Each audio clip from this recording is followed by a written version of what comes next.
Salut tout le monde, comment ça va bien? Alors aujourd'hui, là, je te propose l'audition du Sénat sur le thème des narcotrafics, l'audition d'Alain Alain Bauer qui est... Professeur de criminologie au Conservatoire national des arts et métiers, responsable scientifique du pôle sécurité, défense, renseignement, criminologie, cybermenaces et crise. Et donc, je te le dis direct, c'est une masterclass cette audition, hein. Je m'en suis enfourné, hein, comme dirait l'autre des auditions. Et celle-là, au-dessus du lot, très clairement. Donc je t'invite vraiment très vivement à aller regarder ça en entier parce que formidable, formidable. Le gars est très bon, et surtout il est sans concession, il dit tout, toutes les vérités, tout ce qui a besoin d'être dit, il parle objectivement. Hein, parce que si on se voile la face, on trouve pas de solution.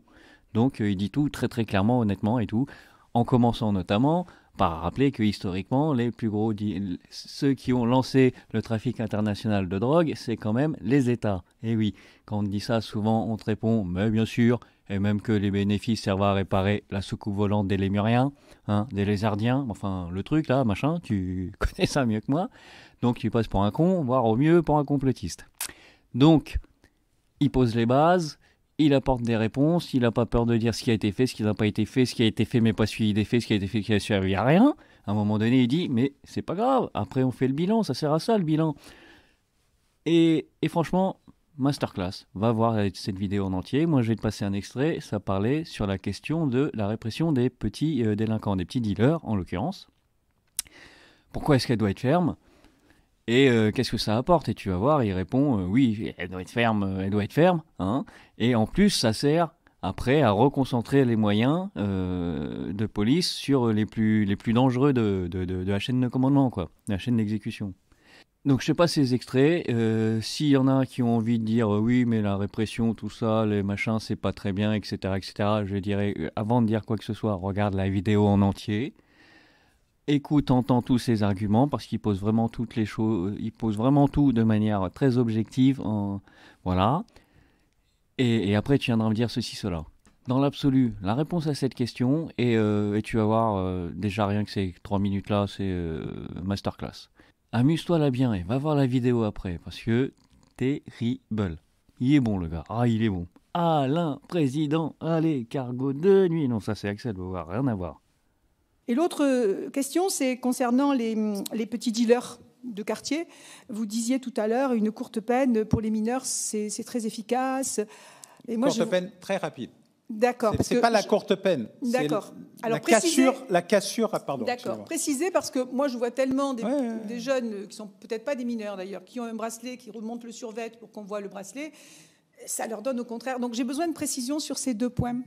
Oui. Alors, pardon. C'était dans le trafic de stupes. Enfin, pour ce qui est de la réponse pénale, alors elle n'est pas liée aux trafiquants de stupéfiants en tant que tel. Elle dit simplement que dans mon dispositif de 70 sur 100 primo, 30 secondo et 5 hyper productifs, le moment où on décide de casser le rythme de la carrière criminelle, du glissement vieillesse technicité criminelle, de la progression criminelle, c'est le moment où on la casse le plus vite possible, le plus rapidement possible et de la manière la plus rapide possible. Et c'est pas avec un bracelet. C'est pas avec un isolement, un moment où justement on n'a plus de téléphone, bref, un moment où tout d'un coup on est face à soi-même, il y a un accompagnement qui dit il va falloir s'arrêter tout de suite parce que voilà. Et ça ne va marcher que dans 70% des cas, pas 100%. Et ensuite, ça remarchera dans 30%, plus ou moins vite. Et à la fin, il restera les 5% sur lesquels on peut mobiliser massivement les forces de répression pénale pour isoler 50% de l'activité criminelle pour 5% des auteurs.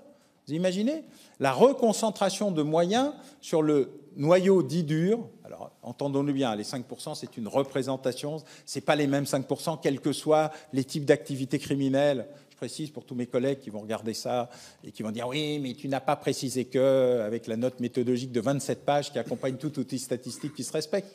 Donc, je le fais pour dire que oui, je sais. Mais pour vous donner cette image, la reconcentration des moyens sur le noyau dur de l'activité criminelle, de l'activité délinquante, de l'activité stupéfiante, elle a des effets.